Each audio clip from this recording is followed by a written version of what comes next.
پچھلے اتوار ہم دولت کا انسانی زندگی میں کیا کردار ہے، دولت کا ہماری مسیحی زندگی اور خدمت اور گواہی کے ساتھ کیا تعلق ہے، اس کے بارے میں ہم خدا کا کلام سیکھ رہے تھے اور تھوڑی سی ہم دہرائی کر کے ہم آگے بڑھیں گے۔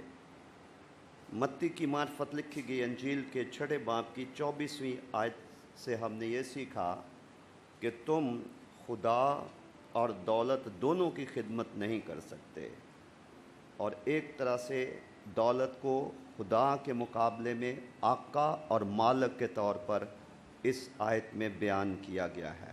کبھی کبھی دولت بھی خدا بن جاتی ہے، اس کا پیار خدا بن جاتا ہے۔ تو بتایا گیا کہ تم خدا اور دولت دونوں کی خدمت نہیں کر سکتے۔ اس سے پہلے کہا گیا کہ کوئی نوکر 2 مالکوں کی خدمت نہیں کر سکتا، یا تو ایک سے ملا رہے گا دوسرے سے عداوت رکھے گا۔ اور پھر تموتیس کے نام لکھے گئے پولس رسول کے پہلے خط کے 6 باب سے ہم نے سیکھا کہ روپیہ پیسہ بذات خود کوئی اتنی بڑی لعنت نہیں ہے، یہ خدا کی برکت اور بخشش بھی ہے، لیکن اس سے مغلوب ہونا، اس کا غلام بن جانا اور اس کی دوستی کا دم بھرنا، جسے بائبل میں زر کی دوستی کہا گیا ہے۔ زر کی دوستی ہر قسم کی برائی کی جڑ ہے، ہر قسم کی برائی کی جڑ ہے۔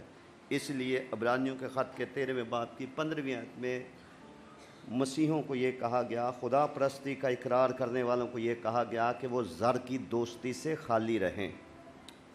پھر ہم نے یہ پڑھا، جو دنیا بھی یہ کہتی ہے، وائس کی کتاب کے 10ویں باب کی 19ویں آیت کے مطابق روپے سے سب مقصد پورے ہو جاتے ہیں، بھلے وہ حرام کا ہو، ناجائز کمائی ہو، تو روپے سے سب مقصد پورے ہو جاتے ہیں، جس کا مطلب ہے کہ روپے کا ہماری زندگی میں ایک بڑا کردار ہے۔ روپے پیسے کا، دولت کا ہماری انسانی زندگی میں اس کا بڑا اثر ہے، کردار ہے۔ اور پھر متی کی معرفت لکھی گئی انجیل کے 19ویں باب کی 23ویں آیت سے ہم نے یاد کیا کہ دولت مند کا خدا کی بادشاہی میں داخل ہونا کس قدر مشکل ہے، اور اس مشکل کو علامتی زبان استعمال کر کے اس طور سے بیان کیا گیا ہے کہ اونٹ کا سوئی کے ناکے میں سے گزرنا آسان ہے بنسبت اس کے کہ زر سے پیار کرنے والا شخص خدا کی بادشاہی میں داخل ہو۔ یرمیہ نبی کے صحیفے کے 17ویں باب کی 11ویں آیت میں لکھا ہے، جو پچھلے اتوار ہم نے نہیں پڑھی تھی، کہ بے انصافی سے دولت حاصل کر لینا، کسی کی پراپرٹی لے لینا، دھوکے سے کہیں سے پیسہ لے لینا، کسی کا حق مار دینا، تو بے انصافی سے جو دولت حاصل کی جاتی ہے وہ ایسے ہی ہے جیسے کوئی پرندہ کسی دوسرے کے انڈوں پر بیٹھ جاتا ہے، اور آخر کو لکھا ہے ایسا آدمی احمق ٹھہرے گا جو اس طرح کی ناجائز کمائی حاصل کر کے تو دولت مند بننا چاہتا ہے۔ امثال کی کتاب کے 19ویں باب کی 4 آیت سے ہم نے پڑھا کہ دولت بہت سے دوست پیدا کر دیتی ہے، حلقہ احباب بڑھ جاتا ہے۔ دولت مند کے ساتھ بہت سے لوگ اپنے سماجی تعلقات رکھنا چاہتے ہیں، لیکن غریب اور مسکین کے اپنے بھی چھوڑ جاتے ہیں، اور وہ جو خون کا رشتہ ہے وہ خون بھی کہہ لے سفید ہو جاتا ہے صرف اس دولت کے پیار میں اور اس فریب میں۔ اور پھر امثال کی کتاب کے 11ویں باب کی 28ویں آیت سے ہم نے سیکھا کہ انسان مال اور دولت پر بھروسہ کرنے کی آزمائش میں پڑتا ہے۔ کبھی کبھی مال و دولت ایک تو ہمارے لیے خدا بن سکتا ہے، ہم نہ بھی چاہیں تو لاشعوری طور پر وہ ہمارے لیے آقا یا مالک یا خدا بن سکتا ہے، دولت کا پیار۔ دوسری بات کہ دولت خدا سے ہمارا ایمان ہٹا کر تو اپنے پر لا سکتی ہے، جس کے بارے میں لکھا ہے کہ دولت پر بھروسہ کرنا،